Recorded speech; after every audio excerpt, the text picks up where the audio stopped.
Right. ఒకసారి వీళ్ళందరూ మీకు బాగా తెలిసిన వ్యక్తులే.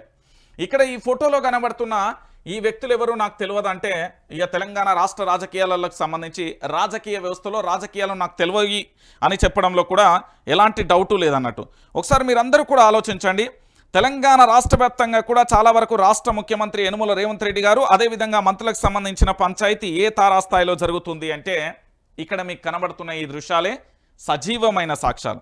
ఎందుకు నేను ఈ విషయాన్ని చెప్తున్నానంటే ఈరోజు తెలంగాణ రాష్ట్ర వ్యాప్తంగా తెలంగాణ ప్రాంత ప్రజలందరూ కూడా ఆలోచించాల్సిన విషయం ఏంటంటే నా తెలంగాణలో 1200 మంది విద్యార్థుల ఆత్మ బలిదానాలతో ఏర్పడిన ఈ తెలంగాణలో 2014లో ప్రభుత్వం ఏర్పడిన తర్వాత ఆ ప్రభుత్వాన్ని కూల్చేందుకు కుట్రలు చేసినప్పుడు ఓటుకు నోటు అనే ఒక ఎపిసోడ్ తెర మీదకి వచ్చింది. దానికి సంబంధించి పూర్తి స్థాయిలో కూడా యావత్తు తెలంగాణ సమాజానికి కూడా ఏంది రెడ్ హ్యాండెడ్గా రాష్ట్ర ముఖ్యమంత్రి అంటే ఇప్పుడున్న ముఖ్యమంత్రి అప్పుడున్న విపక్ష నేత చాలా క్లారిటీగా కూడా ఆంధ్ర పెత్తందారి వ్యవస్థకు సంబంధించి పూర్తిగా కూడా దొరికిపోయిన ఎపిసోడ్ మనందరం కూడా చూసాం.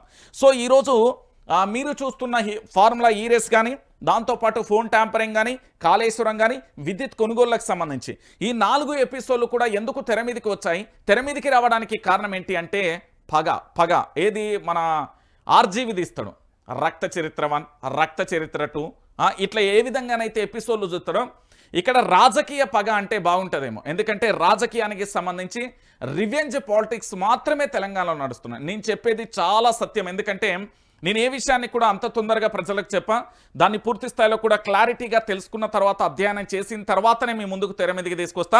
దాంట్లో భాగంగానే జరిగిన ఎపిసోడ్ అంతా కూడా తెర మీదకి తీసుకొచ్చే ప్రయత్నం చేశా. ఒకసారి ఇక్కడ కనబడుతున్నది ఆంధ్రప్రదేశ్ ముఖ్యమంత్రి నారా చంద్రబాబు నాయుడు, తెలంగాణ రాష్ట్ర ముఖ్యమంత్రి యనుమల రేవంత్ రెడ్డి, దాంతోపాటు సెబాస్టియన్ ఇప్పుడు కేసుకు సంబంధించిన పోలీస్ అధికారికి సంబంధించి మీరు చూస్తున్నారు.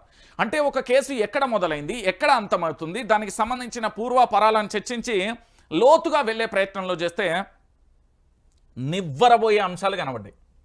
మీ అందరికీ ఇది తెలుసు కదా, రాష్ట్రంలో విపక్ష పార్టీ నేతగా ఉన్నప్పుడు నోట్ల కట్టలతోని 50 లక్షల బ్యాగుతోని రెడ్ హ్యాండెడ్గా యావత్తు తెలుగు ప్రజల ముంగట బొక్కబర్ల పడి ఈ తెలంగాణ రాష్ట్రంలో అందరికీ తెలిసిన ఎపిసోడ్ ఇది. మీ అందరికీ గుర్తుండే ఉన్నది. ఎస్, తప్పు జరిగింది, శిక్ష అనుభవించిండు, తప్పు చేశాడు, ప్రజల ముంగట నిలబడ్డాడు.